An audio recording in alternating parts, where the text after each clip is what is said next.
We'll go on getting bad results. England were useless today. Useless. Absolutely sloppy. It's coming home. It's coming home. We still believe. We still believe. It's coming home. It's coming home. Hello. Welcome to my preview of today's Euro 2020/21 final. Why couldn't they just change a bloody number? It's England against Italy, with the whole media and press going absolutely crackers in this country, as you could imagine, and coming out with all the cliche platitudes, the heroic beating the chest, Queen and Country, all that stuff, a bit like it's a 007 mission. Just imagine Bond if he went deep into the heart of Italy and attempted to pull off a bloody good Italian job. Even though England are at home, it still has that feel because of the way the media are. Of what happens today. Yes, it has come down to this. Wembley, with around 60,000 people expected, as crazy as that still feels for one way or the other.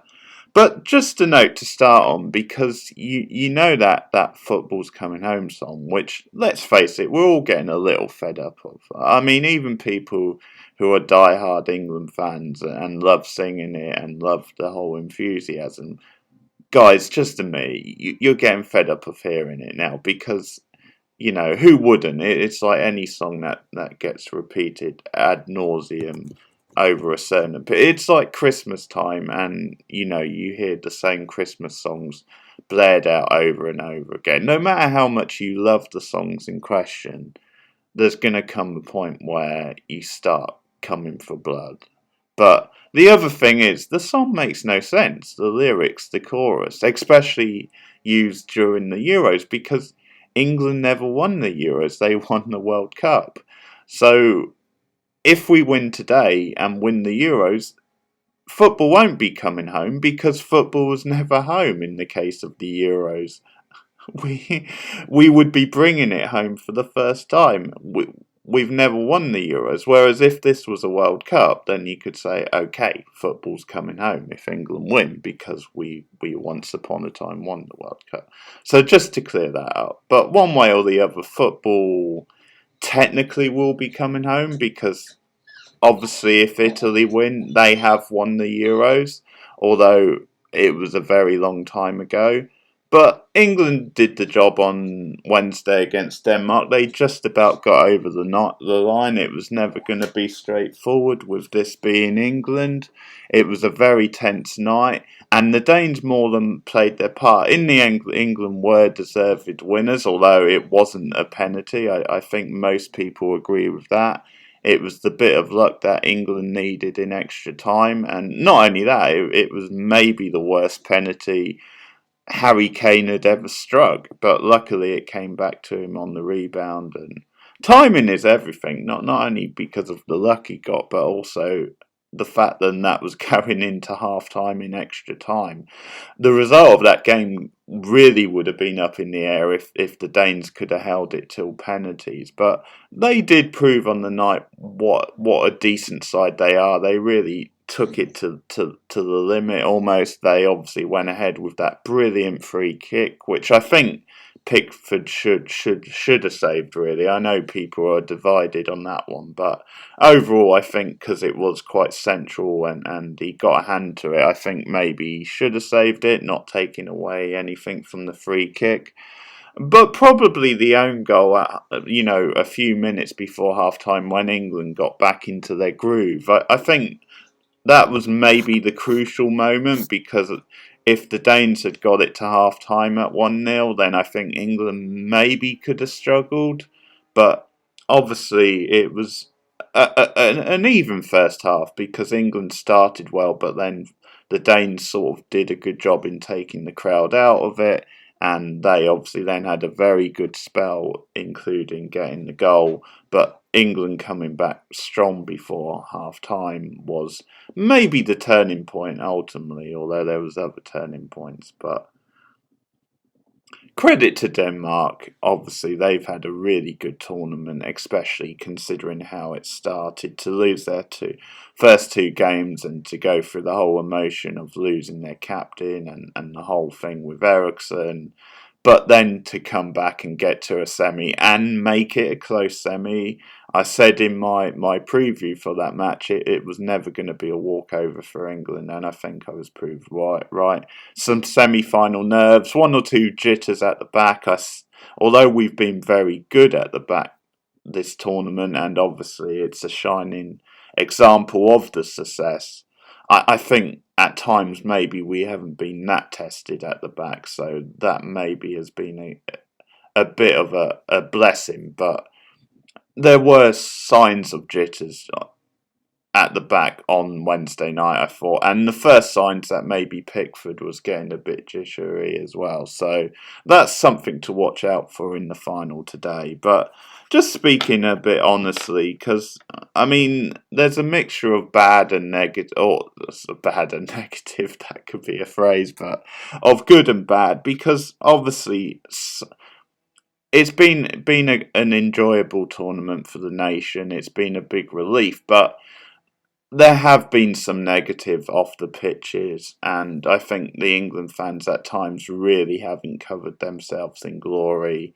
And obviously the laser thing, booing the anthems, they booed the German anthem, they then booed the Danish anthem, which seems to suggest that, hey, it's not just a arch rivals thing against Germany, but it really doesn't look good on the England fans, that. And then blue and black, I know it was probably a minority that booed the gesture for Black Life Matters, but screw you guys who did that. You're total racists, and you have no part in football as far as I'm concerned.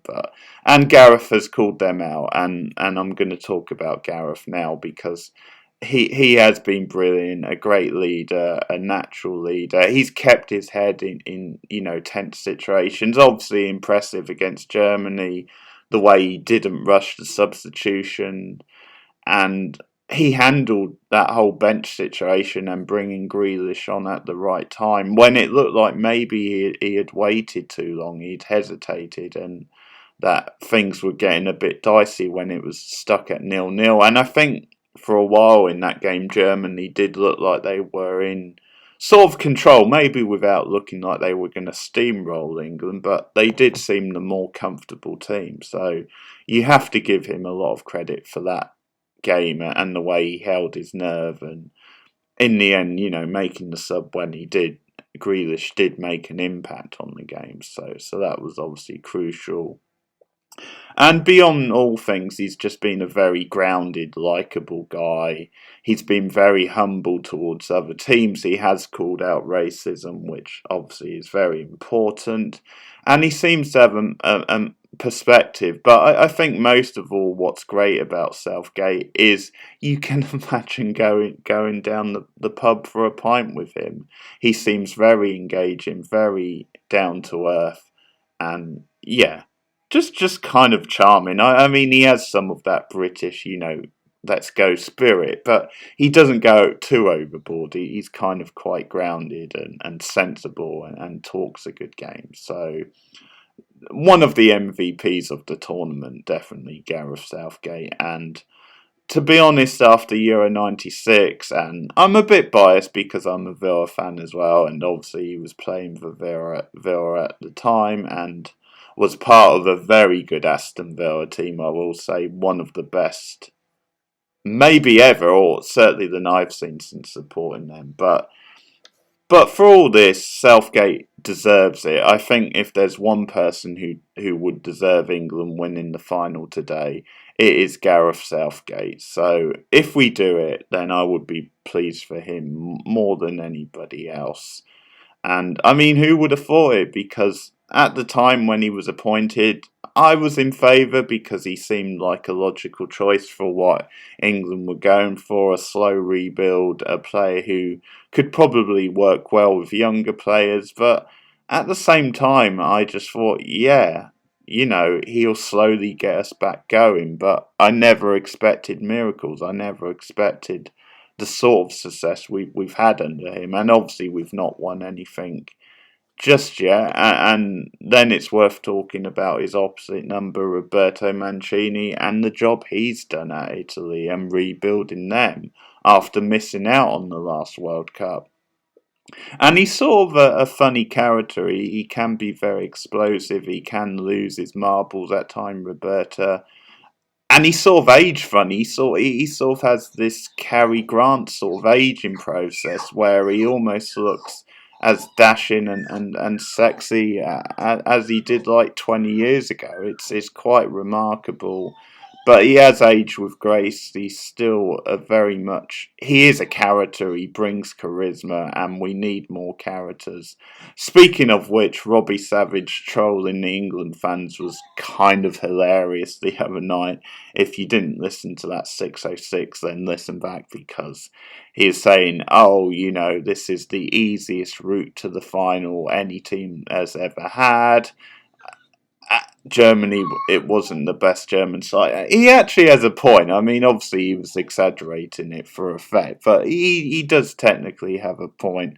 And, the whole thing about, well, most games were played at Wembley, that gave them a big advantage, and that is a bit strange for me. I guess that may be a topic for another video, especially if England win. But in any case, yeah, that was all. That was pretty awesome. I think Savage, when he's on form, can be a great character, but so can Roberto Mancini. And it's important to say Italy set the pace for this tournament. They started off with that impressive, convincing 3-0 win against Turkey in the first game.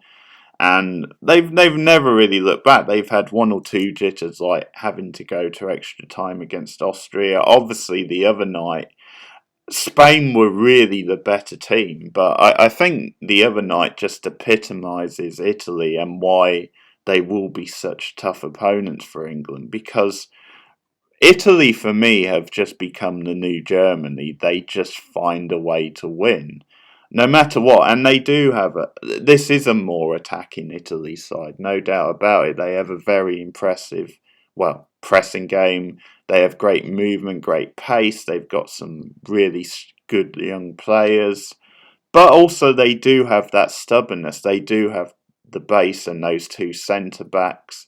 And I mean, if you want to talk about MVPs of the tournament, Chiellini has to be up there because he's 36 and came back from a major injury and just pulled himself through to play in this tournament and have a very good tournament. And he's one of those players that's just important to have around the dressing room. I mean, and it's that old school personality which actually, like today, even if he has a bad game, you sort of expect his persona to impact on the game and to really have a say. And because it's like the other night when they were doing the whole coin toss and he was playing about and joking about with the Spanish elbow it was, and sort of, giving him a playful punch on the arm. And to me, I know to some people that was more like morale boosting and he was doing it for his own side. To me, I think that was clearly psychology and playing with the opponent.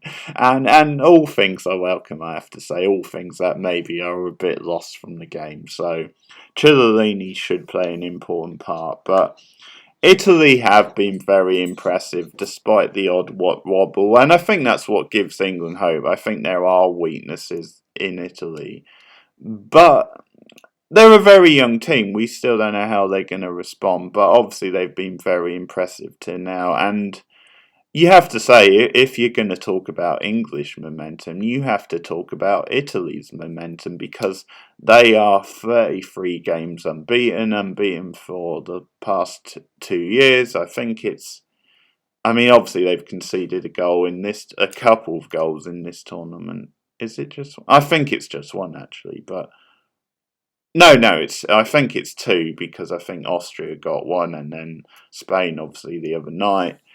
So I think it's something like only 2 goals in a year, which is really impressive. And no defeats in 2 years, 33 games. And it's one of those things, funnily enough, where it's like The Undertaker at WrestleMania. Like, they'll be determined to keep that streak going. Likewise, it's sort of an easy team talk, partly for Southgate, because he can say to his England guys, let's just go out and make history. Let's end the streak, basically, and let's do it in the final. What better way to do it than in a final? But just coming down to the match, Italy are favourites, not by a lot, because as I said, they are still a young side themselves and a lot of experience in there. Although England now, despite being a young side, their players have a lot of big tournament experience, not just at the Euros and World Cup, but at club level. But in any case, Italy are slight favourites. Obviously, Wembley and that crowd could be a big equaliser, and I think that's a big job that Italy have in quieting the crowd, controlling the tempo. I think there are weaknesses that started to appear in England and the back line the other night. At times they were too far apart, and I think the decent sort of passing game of Denmark started to expose that a little bit, where they sort of started to work openings. And also Pickford, who's had a really great tournament, but he started to look wobbly at times the other night. And you have to remember, this is still a young keeper who hasn't had, for England at least, in that major tournament, hasn't had that much experience. So Italy maybe will prey on him a little bit. I expect it to be a tight game. Both teams have been pretty defensive and then look good on the counter-attack. They're both good counter-attacking wise. Obviously, England probably, with Kane in the end coming good this tournament, may feel they've got the more informed striker. But Italy certainly have plenty of talent at that end as well. I think it could come down to midfield and who controls the game in midfield, because Italy, I think England have a stronger base in terms of defensive midfield, but I think Italy have maybe the better passers in midfield. And with England, I think it's a lot more attack-minded. I think Italy will feel they can, if they get hold of the ball in midfield, then they can control the tempo and just, dictate the play and just make England very tired, make England run around a lot and sort of struggle and then hit them at the right times, they'll feel. I'm sure both teams won't want to go to extra time or penalties, although the pressure on England with the crowd could intensify if it got that far, so that may well work to Italy's favour. I think the big advantage England have maybe is the bench, because I would say they've got the stronger bench, and obviously it's been a feature of this tournament. Southgate has used the bench so well. So if things are close, and I expect it to be a close game, if things are, let's say, poised at 0-0 and you're going into the latter stages of normal time, then obviously it would be a great time for Southgate to use some of the players off the bench, Grealish in particular. It obviously depends how the game's panning out. I mean, obviously if Italy are leading, he would have to do that anyway, but I think that's one of the crucial things, that if Italy score first, I think I would expect Italy to win. I think defensively they are better than England overall, and at this point I think, as I said, I compared them to a classic German side, and they just have that winning mentality no matter what.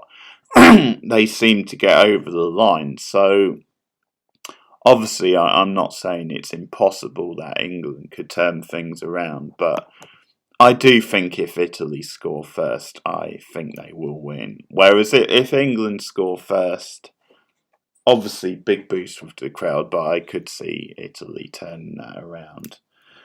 I expect a close game. I expect it to be a decent game, exciting atmosphere.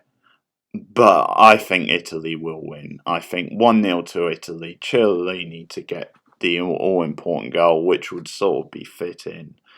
And yeah, England just to miss out. But it's obviously been a great tournament for them. And fingers crossed, apart from the fact that I've got this outrageous bet going where I have to watch White Chicks, which I'm sure is going to be a terrible movie. I have to watch that on a live stream if Italy lose, if England win. So just think about that. And I did tweet Roberto about that a few minutes ago. So if Italy and Roberto Mancini need any more motivation, then look no further. Don't make me suffer, White Chicks, guys.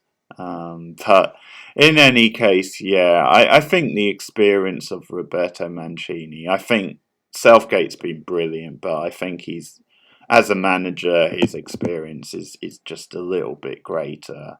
And same with the Italian teams. I just think they will find a way to win no matter what. They've been my pick since the start, so I can't really go against Italy now, but good luck to England today. It's been a great tournament for them, no matter what. But we have to take a look at ourselves as a country, and I'm not just talking about the politics, but I'm talking about some of the stuff and the way England fans have conducted themselves, because I can understand why it has made certain people turn against them and not want to support them today. And it can't be overlooked, to be fair. So, if there is one negative from this Euros, from an England point of view, it is that. We need to do better and we need to educate people and we need to just wise people up and we just need to do better. That's a fair statement. So thanks guys for listening. I'll be back probably tomorrow, hopefully, with my thoughts on the final, and enjoy the game.